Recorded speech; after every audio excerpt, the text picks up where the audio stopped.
Magandang tanghali po. Alas 12:20, ang lakas ng hangin dito sa third floor. Mayroon akong napanood pong nangangaral. Napanood ko sa FB. Pagbukas ko ng cellphone, napanood ko na nangaral po siya, tapos nangaral po sa salita ng Diyos.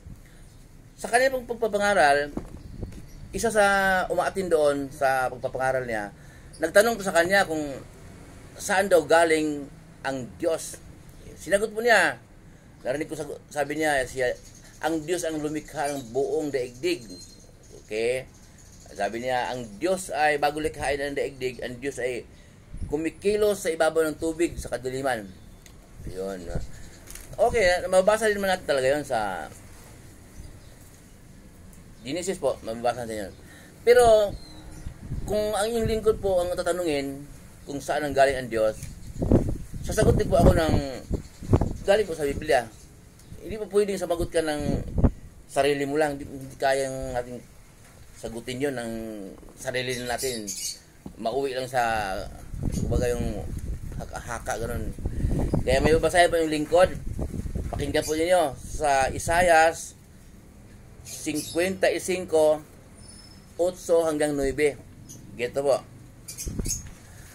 Ang sabi ng Diyos, ang aking kaisipan ay hindi ninyo kaisipan. Ang inyong kaparaanan ay hindi ko kaparaanan. Kung paanong ang langit ay mas mataas kaysa lupa, ang aking kaparaanan ay higit kaysa inyong kaparaanan. At ang aking kaisipan ay hindi aabot ng inyong kaisipan. So, hindi tayo natin kayang isipin kung saan talaga nagmula ang Diyos. Kaya, ang kaparaanan ng Diyos, ang pag-iisip ng Diyos, sabi ng Diyos, ang pag-iisip ng Diyos ay hindi natin kaisipan. Okay? Ang kaparaanan daw natin ay hindi kaparaanan ng Diyos. Tama po naman, kasi mayroon kasi tayong nagawang tama sa maling paraan. Sample po.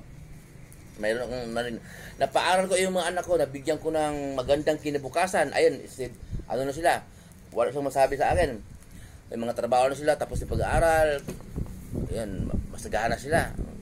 Pero yung saan galing yung pinapaaral niya sa mga anak niya, ang negosyo niya may ari ng sugalan, may ari ng kabaret, nagbibinta ng mga babae, nagbibinta ng drugs naman yung iba. Napaaral niya kanyang mga anak, so nakagawa siya ng tama sa kanyang pamilya sa maling paraan. Kaya yun ang sabi ng Diyos. Ang ating kaparaanan ay hindi niya kaparaanan. Yun ang sabi ng Diyos. Kaya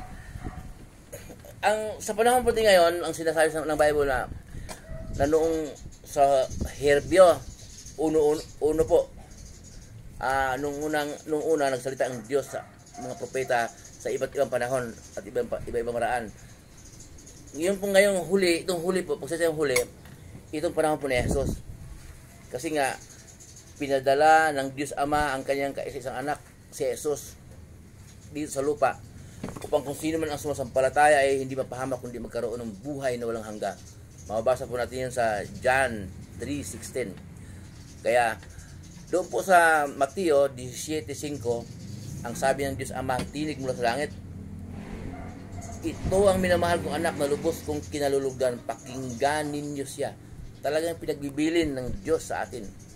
Doon po naman sa Mateo 3:16, matapos bautismuhan si Jesus, binautismuhan siya ni John the Baptist.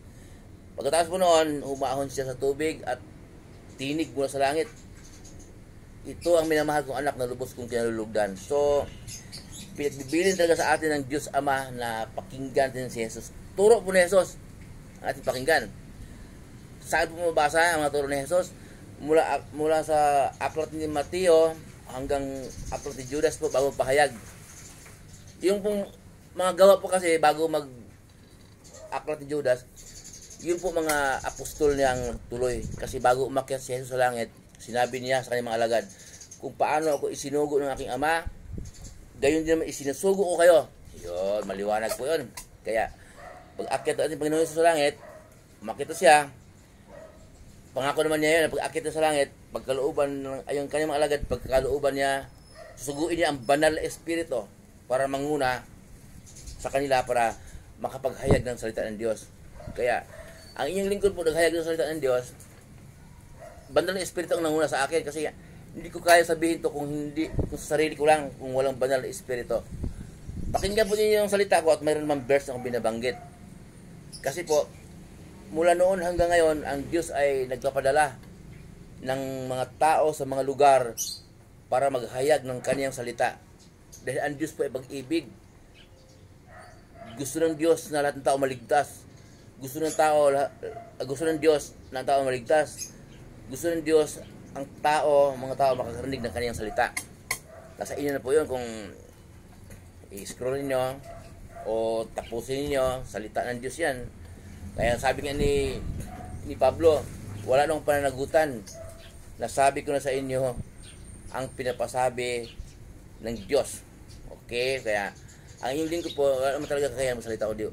Banal Espiritu ang nanguna sa akin upang masabi ko ang mga salita ng Diyos. Wala, yun po. Huwag nating guluhin natin isip ngayon saan galing ang Diyos. Hindi tayo kaya abutin yun. Ang ating pagtuunan ngayon pansin, yung turo po ni Jesus. Yan ang gusto ng Diyos Ama eh. Yung turo na yun sa ating pakinggan. Hindi ko mo pare yung nagsalita na yan. Paano kung wala sa Biblia yung tinuro niya? Sundin natin. Kung paano kung hindi turo ni Jesus yun? Kung mo ba pare, kung mo ba pastor, kung mo ba ministro? Paano kung tinuro niya, hindi turo ni Jesus? Yung turo po ni Jesus, ang ating pakinggan, pamumuhay araw-araw. Mabasa ko sa Bible, sinabi ko na, mula Mateo, hanggang Aklat ni Judas. Ito ang nais ng Diyos Ama eh. Turo ni Jesus, pakinggan natin. Yan po. Muli po yung lingkod, si Chef Roy. Pagkapalain po tayo ng Diyos. Pagkapalain sasamahan kayo ng Diyos sa mga lakad ninyo, sa mga trabaho pensukan ninyo, mga negosyo ninyo, kahit anong pinagkakitaan sa buhay, na ayon sa kalooban ng Diyos, yung walang halong pandaraya po, parehas. Pagkapalain po kayo ng Diyos.